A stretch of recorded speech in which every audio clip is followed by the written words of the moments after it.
नमस्कार साथियों, अगर आपकी उम्र भी 60 प्लस हो चुकी है या फिर आपके घर परिवार में कोई ऐसा बुजुर्ग व्यक्ति जिसकी उम्र 60 प्लस होने वाली है, तो उसके साथ इस वीडियो को शेयर जरूर करिएगा क्योंकि आज की इस वीडियो में रेल मंत्रालय की तरफ से आप सभी बुजुर्गों के लिए एक बहुत बड़ी खुशखबरी निकल के सामने आ रही है। जी हाँ साथियों, आप ये कह सकते हो कि जिस चीज़ का आपको बहुत टाइम से इंतजार था, अब वो पूरी होती दिख रही है। तो चलिए वीडियो को स्टार्ट करते हैं और एक एक करके सभी पॉइंट्स को विस्तार से समझते हैं कि आखिर कौन सा ऐसा अपडेट है जो रेलवे की तरफ से आप बुजुर्गों के लिए आया है। तो देखिए, वीडियो में आगे बढ़ें उससे पहले मैं आपको एक चीज़ कंफर्म कर देना चाहता हूं कि बजट 2026 जारी होने के बाद कई सारे कयास ऐसे लगाए जा रहे थे कि रेलवे सीनियर सिटीजन कंसेशन सरकार ने शुरू कर दिया और आज मैं उसी टॉपिक पर बात भी करने वाला हूं। संसद में क्या हुआ, रेल मंत्री ने इसको लेकर के क्या कहा है और बजट आखिर कितना अमाउंट जो है इस चीज़ के लिए अलॉट हुआ है। तो सबसे पहले हम लोग बात करेंगे 1 फरवरी 2026 को, जब संसद में बजट अलॉटमेंट हो रहा था। हमारे देश की वित्त मंत्री श्री निर्मला सीतारमण अपना जो 2026-27 का बजट है वो पेश कर रही थी। तो इस दौरान देखने में ये आया है कि पिछले कई दशकों से 1.5 गुना बजट लगभग आप लोग कह सकते हो रेलवे को अलॉट हुआ। अब रेलवे को अलॉट हुआ है तो वो केवल सीनियर सिटीजन कंसेशन के लिए नहीं, इसमें कई सारी चीज़ें हैं, जैसे उनको वंदे भारत ट्रेनें खरीदनी है, नई बुलेट ट्रेन परियोजना जो चल रही है उसमें इनको थोड़ा सा काम करवाना है, और भी रेलवे स्टेशनों का सौंदर्यीकरण को लेकर के बहुत सारा जो अमाउंट है वो अलॉट हुआ है। और इसी में रेलवे सीनियर सिटीजन कंसेशन के लिए भी सरकार को पैसा निकालना है। तो रेल मंत्रालय को जब बजट मिल गया तो इसमें विपक्षी सांसद हैं, जैसे तेजस्वी यादव हो गए आपके, है ना, राहुल गांधी हो गए, ये विपक्ष ने सरकार को घेरा है। विपक्ष ने सरकार को ऐसे घेरा है, उन्होंने सरकार से सवाल पूछा है कि जब हर चीज़ हम शुरू कर चुके हैं तो रेलवे सीनियर सिटीजन कंसेशन को क्यों नहीं शुरू किया जा रहा है। तो इसको लेकर के रेल मंत्री ने क्या कहा है वो मैं पहले आपको बता देता हूँ। रेल मंत्री ने, हालांकि ये जो मैं चीज़ आपको बता रहा हूँ ये लगभग आप लोग कह सकते हो 6 से 7 महीने पुरानी है, और जो 1 फरवरी को हुआ है वो भी मैं आगे आपको बताऊंगा। तो सबसे पहले आप लोग ये सुन लीजिए रेल मंत्री को लेकर के, रेल मंत्री जो हैं अश्विनी वैष्णव, उनका क्या कहना है इस चीज़ को लेकर के। तो उन्होंने देखिए साफ शब्दों में कहा है कि हमारी रेलवे ऑलरेडी लोगों को 46% तक सब्सिडी दे रही है, यानी छूट दे रही है। तो ऐसे में कोई भी नई योजना लाना हमारे लिए मुश्किल होगा। हालांकि ये नई योजना नहीं है, 2019 से पहले ये योजना प्रस्तावित थी और चलती भी थी। महिलाओं को 50%, पुरुषों को 40% तक का रेलवे सीनियर सिटीजन कंसेशन मिलता था। तो पिछली बातों को अगर हम लोग भूल जाएं तो अब रेल मंत्री का कहना यह है कि सरकार इस पर समिति बनाएगी, वो पहले जांच करेगी कि आखिर कितने % बुजुर्गों को इसकी ज़रूरत है, कितने बुजुर्ग ट्रैवल करते हैं, कितने जनरल क्लास में ट्रैवल करते हैं, कितने फर्स्ट एसी में, सेकंड एसी में, थर्ड एसी में, और कितने बुजुर्ग ऐसे हैं जो स्लीपर में ट्रैवल करते हैं। सब पूरी जांच का ब्यौरा निकालने के बाद ये जो रेलवे के द्वारा समिति बनाई गई है ये इस चीज़ पर विचार करेगी कि कितने % तक कंसेशन हमें देना चाहिए। हालांकि उम्मीद जताई जा रही है कि जो 2019 से पहले कंसेशन आपको मिलता था, महिलाओं को 50% और पुरुषों को 40%, उसी को फिर से जारी किया जा सकता है 1 अप्रैल के बाद से। लेकिन यहाँ पर कई सारे ऐसी चीज़ें हैं जिससे आपको परेशानी होगी।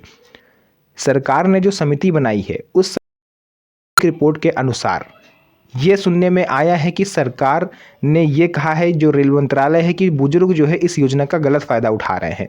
गलत फ़ायदा कैसे उठा रहे हैं वो भी मैं आपको बताऊंगा। उनके द्वारा ये रिपोर्ट रखी गई है कि जो बुजुर्ग होते हैं, इतनी भारी भरकम छूट मिलने के बाद कोई भी बुजुर्ग जनरल डिब्बे में सफ़र नहीं करता। बहुत रेयर केस होता है कि कोई बुजुर्ग जनरल डिब्बे में सफ़र करे, वरना सब first AC, second AC, third AC या स्लीपर कोच की ओर मूव ऑन करते हैं। ऐसे में रेलवे का जो घाटा है वो बढ़ रहा है, यानी राजस्व में रेलवे को नुकसान हो रहा है। यही कह के आप लोग को याद होगा 2020 में रेल मंत्री अश्विनी वैष्णव ने ये सीनियर सिटीजन कंसेशन बंद किया और अभी तक चालू नहीं किया।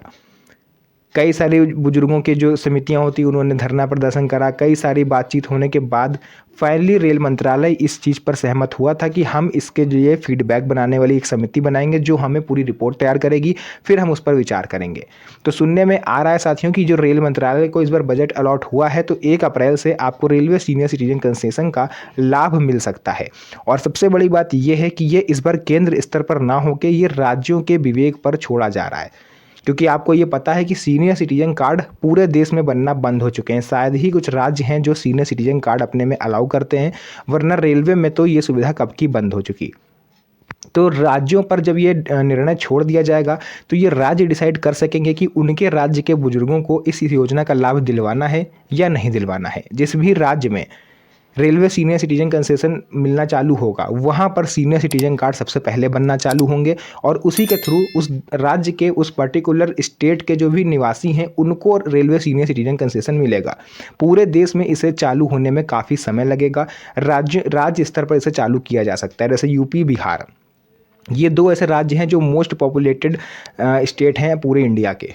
तो यहाँ से शुरुआत हो सकती है, यहाँ के बुजुर्गों को पहले लाभ मिल सकता है, धीरे धीरे करके अन्य राज्यों में इसका विस्तार होगा। तो अगर राज्य के हिसाब से यूपी या बिहार, इनके बुजुर्गों को रेलवे सीनियर सिटीजन कंसेशन मिलता है, लेकिन परसेंटेज अभी भी फिक्स नहीं है। रिपोर्ट कई तरह की मेरे पास आई हुई हैं, कई सारी मीडिया रिपोर्ट्स आई हुई हैं। कोई ये दावा कर रही है कि 35% जो महिला और पुरुषों को एक समान 35% कंसेशन मिलेगा। कोई कह रहा है कि 65 प्लस मतलब उम्र बढ़ाई जा रही है, महिलाओं की 60 साल करी जा रही है, पुरुषों की 70 साल करी जा रही है, उसके बाद कंसेशन मिलेगा। तो तरह तरह की रिपोर्ट्स मेरे पास आ रही हैं। इसको लेकर के अभी तक कन्फर्मेशन ये नहीं हो पाया है कि सरकार कितने % पर कंसेशन देने को तैयार हुई है। तो फिलहाल के लिए अगर आप नए हैं तो चैनल को सब्सक्राइब करके रखिए, क्योंकि किसी भी टाइम ये गुड न्यूज़ आपके लिए आ सकती है कि सरकार ने परसेंटेज तय कर दी और किन राज्यों में पहले लागू किया जा रहा है, क्योंकि राज्यों को लेकर के भी अभी क्लियरफिकेशन नहीं आया है। राज्यों का भी कहना ये है कि जब 1 अप्रैल को मेरे पास बजट पहुँच जाएगा तब हम ये डिसाइड करेंगे। तो तरह तरह की बातें हो रही हैं। अब मैं इस वीडियो को मैंने इसलिए क्रिएट करा ताकि मैं आप लोग से आपकी राय पूछ पाऊँ। क्या है आपकी इस मुद्दे पर राय? आप कमेंट सेक्शन में ज़रूर बताइए। कितने % तक कंसेशन मिलना चाहिए? क्या महिलाओं और पुरुषों को समान कंसेशन मिलना चाहिए?